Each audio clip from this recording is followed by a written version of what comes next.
That was excellent. Next up, Kyle will tell us about financial literacy in schools today. Give him a hand. Okay, you guys can keep talking amongst each other. I'll feel right at home being a high school teacher. So I'm one of these weird teachers that think students should actually learn stuff that they might have a chance of using somewhere in life. Interest rates as opposed to quadratic equations, and still the only use for chemistry I know is how to make blue meth, speaking of Breaking Bad. So you'll have to excuse me, I'm not a 5-minute speed talker. I'm more of the long distance type, spurred on by my students who try to get me on tangents so they can stare at their crotch and text for the whole class. I'm not trying to ruin your guys' night gig, your side deal, by teaching this stuff during the day. My thought is I can teach the fundamentals now so I can quit reading your 1,001 posts on how to use grocery coupons and use a budget. I generally get this question at our school's cafeteria at least 3 or 4 times a week. They walk up with a handful of change. How much can I get for this much? These aren't 8-year-olds. These are 14 to 18-year-olds. And they say, no, don't teach this in school. As parents will teach it. And my response to that always is, have you met parents lately? Parents that aren't financial bloggers, I should say. No, but seriously, I'm hoping that we can get society on board. But why should you care? You guys are friends with other personal finance nerds. As long as your budgets are taken care of and your readers' budgets are okay, why should you care? You should care because you're a part of society, and you're going to have a lot vested in this. Whether you live, I'm Canadian, whether you live in Canada or the States, you live in a democracy. You got a vested interest in people understanding stuff like tax brackets. If they don't understand this stuff, they can't hold politicians accountable for it. That's how you end up with bad laws.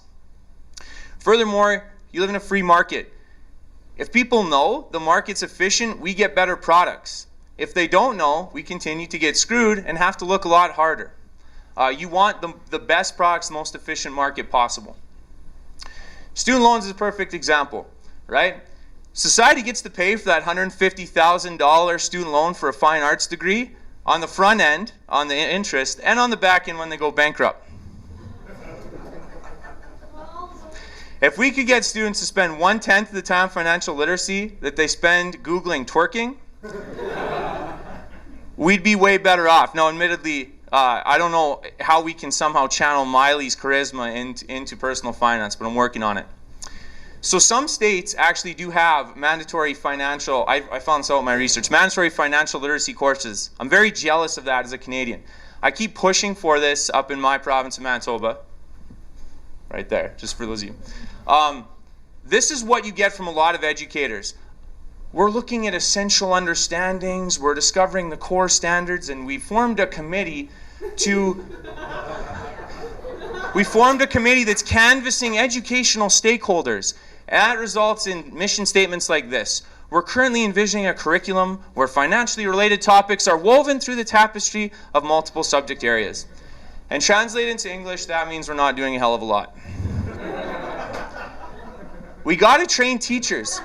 Because honestly, guys, teachers are terrible with this stuff. I sit around staff tables all the time, and our pensions are relatively taken care of. Our insurance is taken care of through unions, and we're basically stuck in that middle-class mindset. The last 3 pages of that textbook, that's a math textbook, and that's personal finance in most schools. Guess what math teachers think of that personal finance in May and June? You're not getting there. I always wondered why we trust dentists' words when, like, obviously their best interests are in rotting our teeth to increase their business, right? In much the same way, we're depending on credit card companies and banks right now to provide the resources for our students' financial literacy education. This strikes me as insane. These guys make a ton of money off of our financial literacy. Why are we allowing them to educate the youth of today? Now, some of you guys out there and some of the staff members I repeatedly give this talk to get this glazed over look and say, what did he say about Miley again?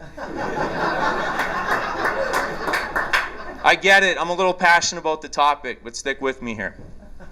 See, teachers like to think we control the school system. We don't.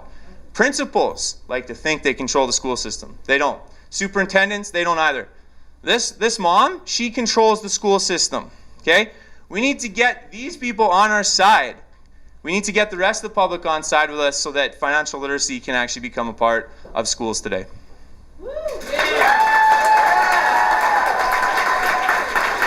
Hey, nothing before you.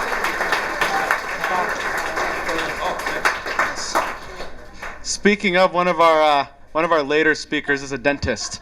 So